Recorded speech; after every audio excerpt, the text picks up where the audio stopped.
It's easy to forget how new the smartphone really is. Barely 2 decades ago, mobile phone was just that, a phone. A device to make calls, maybe send a few clunky text messages, and if you were lucky, play a pixelated game of Snake. But in just a few short years, the smartphone transformed from a gadget into the central hub of modern life, changing not only how we communicate, but how we navigate, shop, learn, and even think. The smartphone didn't just slip into our pockets. It redefined what it means to be connected. The story begins in the late 1990s and early 2000s, when mobile phones were growing popular but still limited. BlackBerry devices were a favorite among professionals, letting them check email on the go. For the first time, work followed people out of the office. But these devices were mostly for business. They weren't shaping culture. They weren't sparking revolutions in how everyday people lived. That moment would arrive in 2007, when Steve Jobs walked onto a stage in San Francisco and pulled a sleek rectangle from his pocket. An iPod, a phone, and an internet communicator, he said. Are you getting it? These are not 3 separate devices. This is one device. The iPhone had arrived, and nothing would be the same again. At first, many dismissed it as a toy for the rich. Critics pointed out its lack of a physical keyboard, something unthinkable in the age of BlackBerry. But Apple understood something deeper, that the future of mobile technology wasn't about buttons. It was about touch. With the iPhone's multi-touch screen, the user's finger became the cursor, the mouse, the remote control of the digital world. Tapping, swiping, pinching to zoom. Suddenly the digital experience was intuitive, almost physical. For the first time, ordinary people could navigate the internet with ease from the palm of their hand. This was more than a phone. It was a new kind of personal computer, always on, always with you. Google soon followed with Android, an open-source system that allowed dozens of manufacturers, from Samsung to Huawei, to build their own smartphones. If the iPhone lit the spark, Android poured gasoline on the fire, making smartphones accessible to billions worldwide. Within just a few years, the devices had gone from luxury items to mass-market essentials. By the 2010s, smartphones were everywhere, not just in New York or London, but in Lagos, Mumbai, Sao Paulo, and Jakarta. The mobile revolution was truly global. But what really gave smartphones their power wasn't the hardware. It was the ecosystem. In 2008, Apple launched the App Store, and Google soon followed with Google Play. Suddenly, anyone could develop software that reached millions of people instantly. Entire industries were born in this space. Angry Birds and Candy Crush made gaming mobile. Uber and Lyft turned transportation into an app. Instagram and TikTok reshaped how people express themselves, creating influencers and global celebrities who built careers with nothing more than a phone and a Wi-Fi connection. The app economy exploded, generating trillions of dollars and millions of jobs worldwide. The smartphone also transformed how we navigate the physical world. Think about it, paper maps are nearly extinct. GPS technology, once a military tool, is now an everyday utility, guiding billions of people through city streets or rural roads. Translation apps break down language barriers in real time.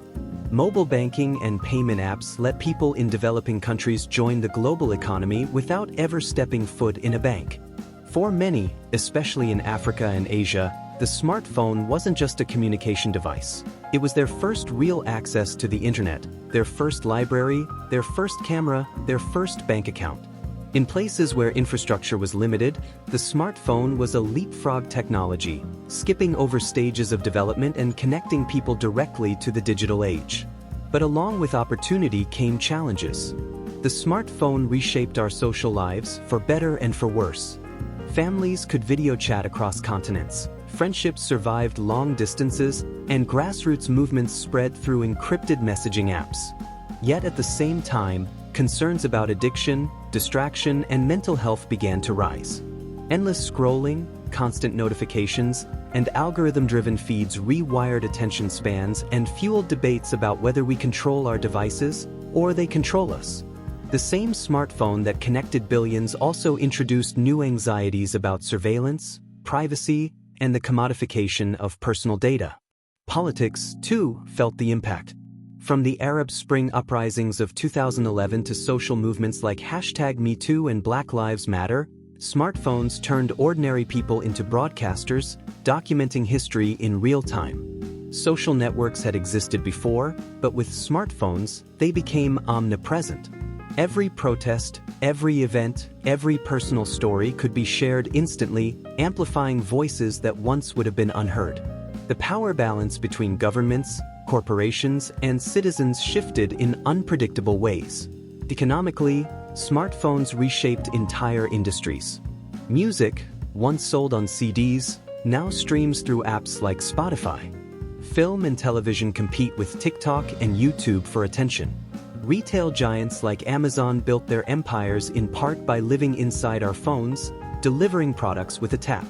Even healthcare, education, and agriculture have been transformed by mobile apps. In some ways, the smartphone became not just a tool of convenience, but a survival tool in the modern economy. And the technology keeps evolving. Cameras on smartphones rival professional equipment, turning everyone into a photographer or filmmaker. Augmented reality overlays digital information on the physical world. Artificial intelligence, once confined to research labs, now lives in our pockets as virtual assistants like Siri and Google Assistant. The line between the physical and digital is blurring, with the smartphone as the gateway. But perhaps the most remarkable thing about the smartphone revolution is how quickly it happened. In the span of just 15 years, we went from flip phones and payphones to a world where billions of people carry powerful computers in their hands every waking moment. The speed of adoption was unprecedented in human history. Radio took decades to reach mass use. Television spread in half a century. But the smartphone? It conquered the globe in a single generation. Today, it's hard to imagine life without them. Our calendars, our photos, our work emails, our entertainment, our navigation, all stored on a slab of glass and circuits.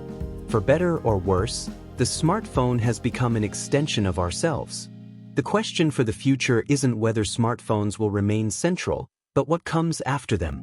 Will it be augmented reality glasses, neural implants, or something we can't yet imagine? One thing is certain, the smartphone was more than a technological breakthrough.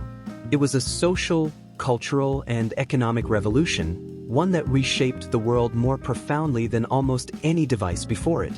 From a luxury gadget to a global lifeline, the smartphone didn't just change how we communicate, it changed who we are. And in doing so, it defined an era, the era of the mobile revolution.